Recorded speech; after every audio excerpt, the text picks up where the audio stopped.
নমস্কার বন্ধুরা, মায়ের রন্ধনশালা এবং ব্লগার চ্যানেলে আপনাদের সবাইকে স্বাগত। তো দেখুন, আজকে একটা আমি রেসিপি নিয়ে চলে এলাম। আজকে আমি বানাবো সন্ধেবেলা চায়ের সাথে খাওয়ার জন্য একটা পকোড়া। তো সেই পকোড়াটা বানাবো আমি মটরশুঁটি আর সাথে ফুলকপি দিয়ে। তো প্রথমে আমি মটরশুঁটিটাকে ভালো করে সিদ্ধ করে নেব। আর এখানে দেখুন, আমি পকোড়াটা বানানোর জন্য একটা মশলা বানিয়ে নেব। তো এর মধ্যে আছে হচ্ছে গোটা জিরে, মৌরি, ধনে আর এখানে কয়েকটা গোলমরিচ। তো এগুলোকে আমি শুকনো খোলায় ড্রাই রোস্ট করে নিয়েছি। তো এবার এটাকে আমি মিক্সিতে গুঁড়িয়ে নেব। তো আমি এখানে যে ফুলকপিটা নিয়েছিলাম, সেই ফুলকপিটাকে আমি গ্রেটারে গ্রেট করে নেব। তো দেখুন, এখানে আমি ফুলকপিগুলোকে গ্রেট করে নিয়েছি একদম মিহি করে। এরপর আমি পরের স্টেপে যাব, চলুন। তো এখানে দেখুন, মটরশুঁটিগুলো আমি সিদ্ধ করে নিয়েছি। এরপর আমি মটরশুঁটিগুলোকে এইভাবে হাত দিয়ে একটু মেখে নেব। তো দেখুন, এখানে কড়াইশুঁটিটাকে এইভাবে হাত দিয়ে মেখে নিয়েছি।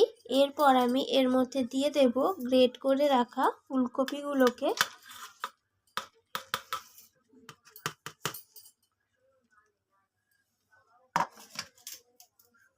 তো এরপর এখানে আমি বাইন্ডিংয়ের জন্য দিয়ে দেবো এখানে বেসন।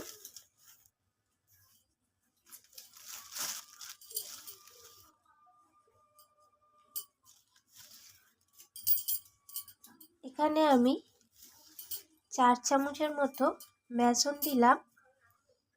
এরপর আমি এখানে দিয়ে দেব এটাকে ক্রিস্পি করার জন্য এখানে সামান্য পরিমাণ সুজি। আর এখানে দিয়ে দেব আমি জোয়ান। আর এখানে যে ভাজা মশলাটা আমি বানিয়েছিলাম, তো সেটা দেখুন এখানে আমি আধ ভাঙা করে গুঁড়িয়ে নিয়েছি মিক্সিতে, সেটা এখানে দিয়ে দিলাম।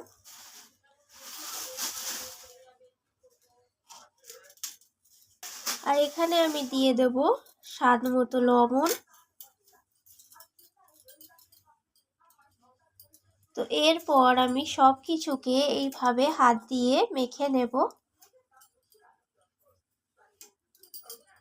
তো দেখুন, এখানে আমি সমস্ত কিছু ভালোভাবে মেখে নিয়েছি। এরপর এটাকে আমি বড়ার আকারে ভেজে নেব। তো দেখুন, আমি বড়াগুলো ভাজার জন্য এখানে সাদা তেল বসিয়ে দিয়েছি গরম হতে। তো তেলটা এখানে গরম হয়ে গেছে। তো এইরকম আমি চ্যাপ্টা করে বড়াগুলোকে তেলের মধ্যে দিয়ে দেব। তো আপনারা যেমন খুশি আকার করে বড়াগুলো দিতে পারেন।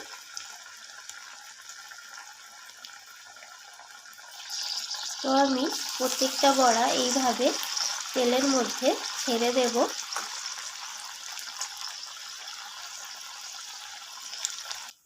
তো দেখুন, এখানে বড়াগুলো তৈরি হয়ে গেছে।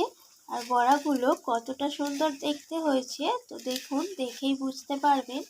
তো চলুন একটা ভেঙে আমি দেখিয়ে দিই ভিতরটা কেমন হয়েছে। তো দেখুন, ভিতরটা এরকম হয়েছে। তো রেসিপিটা কেমন লাগলো অবশ্যই আমাকে কমেন্ট করে জানাবেন। আর ভালো লাগলে একটা লাইক করে দেবেন আর শেয়ার করতে তো ভুলবেন না। তো আমি আবারও ফিরে আসবো অন্য কোনো রেসিপি নিয়ে। তো আমার চ্যানেলটিকে সাবস্ক্রাইব করে দেওয়ার অনুরোধ রইল। আজকের মতো এইটুকু। ধন্যবাদ বন্ধু।